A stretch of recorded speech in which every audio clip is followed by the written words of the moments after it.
Cette semaine, il y a Imra qui a sorti son freestyle drill set et c'est pas juste un freestyle de clash. En fait, dans ce freestyle, Imra pose un cadre où le texte sert à imposer une hiérarchie et à redéfinir qui compte dans le game. On va juste écouter un passage. Ne deviens pas boss en insultant le H. J'arrive t'aider à te suicider. Je vais faire tomber ta carrière de l'étage. Damn, ils sont beaucoup sur mon dos. Je vais vous faire ce que j'ai fait aux dinosaures. Je chasse pas les proies.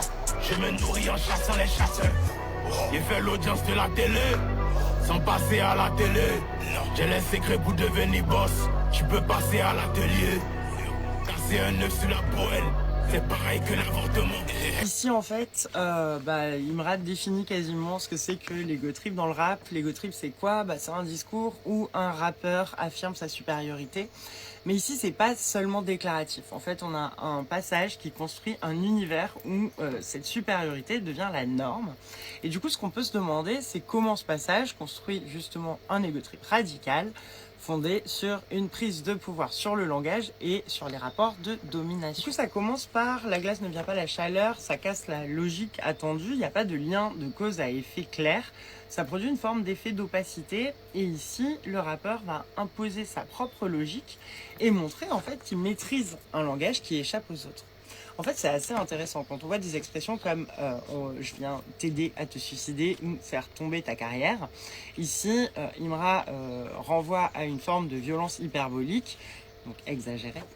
Et surtout, ces expressions, elles fonctionnent comme des actions. En fait, le langage ici, c'est un outil direct de destruction symbolique. Un peu plus loin, je me nourris en chassant les chasseurs.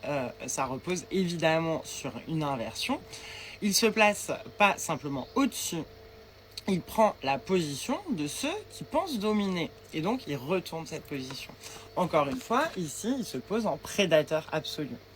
Un peu plus loin, la proposition « je fais l'audience de la télé sans passer à la télé », ça vient mettre en place une opposition entre une visibilité réelle et une reconnaissance institutionnelle.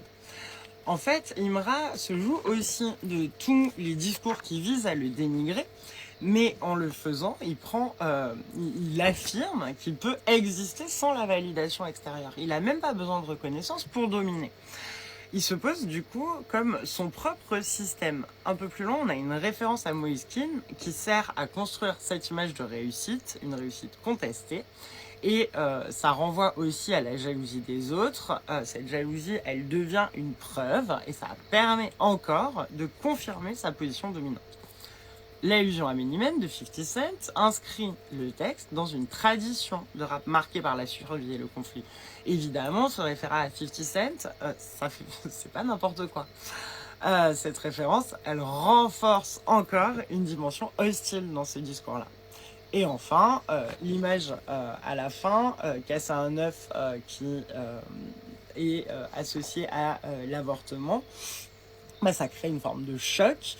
Elle repose cette analogie sur une image volontairement brutale. Le but, c'est de déplacer les limites et d'imposer une vision où les normes sont contrôlées par le rappeur. En fait, il ne se contente pas ici de dire « je suis le meilleur ». Il construit un espace où il impose ses règles, il contrôle le langage et il redéfinit les rapports de force. En fait, c'est parfaitement un exemple de ce qu'est l'ego trip dans le rap. Et c'est aussi une façon pour Imra, encore une fois, d'asseoir sa domination à la fois sur le rap ivoirien, mais aussi de montrer qu'il se moque peut-être des discours qui tendent à le dénigrer et à le rabaisser par rapport à d'autres artistes. Est-ce que c'est encore là? Est-ce que c'est encore là? C'est nous qui allons apprendre à Ténor comment écouter ça. Est-ce que c'est encore là? C'est nous qui allons rediriger les pensées d'Imra par rapport à la réponse dont Ténor, autant pour moi, s'attendait. Il n'a même pas cité le nom de Ténor. C'était juste ce n'est même pas une mise en garde. C'est une pression. C'est une pression pour montrer sa domination sur le rap africain. Sans devoir à t'insulter. Voilà énormément de punchlines dont la dame a sorti là à l'intérieur. Des punchlines tridimensionnelles. Et puis vous allez venir voir des gens qui vont nous dire il faut avoir le master, il faut écrire, il faut étudier la musique dans les livres, il faut ceci, cela, il faut cela, ceci. Seulement FDI7 là. FDI7 là. C'est éteint au nord.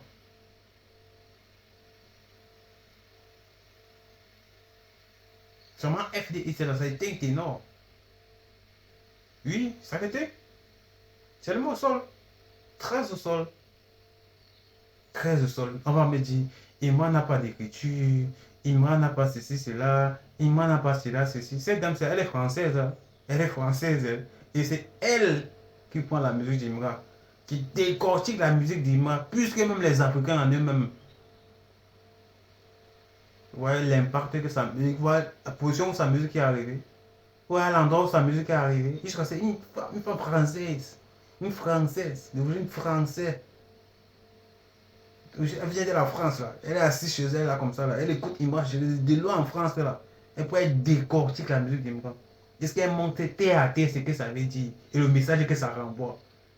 Et puis nous on va tirer la main des ténors pour montrer comment est-ce qu'il faut lire ça. Comment est-ce qu'il faut lire le message d'Imran. Ce n'est pas un distract. Ce n'est pas des distracts. Ce n'est pas un distract. C'est le dernier de la saga FDI7. Il a dit. Maintenant, c'est à vous les enfants de prendre ça comme vous voulez. Quand vous vous attendez, vous avez créé un clash. Vous avez argumenté le clash. Vous voulez encore réargumenter le clash en taguant Imran partout. Comme s'il devait vous répondre. Il ne doit pas vous répondre. C'est fini. C'est fini. C'est 2 jours, 3 jours. C'est fini. Après, on passe aux oubliettes. Soi-disant artistes dont vous voulez mettre sur les chariots là. On passe aux oubliettes. La musique va rester que au Cameroun. Ça ne va plus jamais traverser le Cameroun. Vous voyez? C'est comme ça que les sons, les punchlines, la majeure partie des clips d'Imran nous parlent nous. Ça nous parle nous, ça parle. C'est comme ça que ça nous parle. C'est comme ça que nous on réagit. C'est l'énergie là qu'on nous attend. Comme nous on reçoit. Ah. Téléchargez notre réseau social Djibarol, disponible sur les plateformes de téléchargement telles que App Store, Play Store. Eh bien, une fois, j'ai été.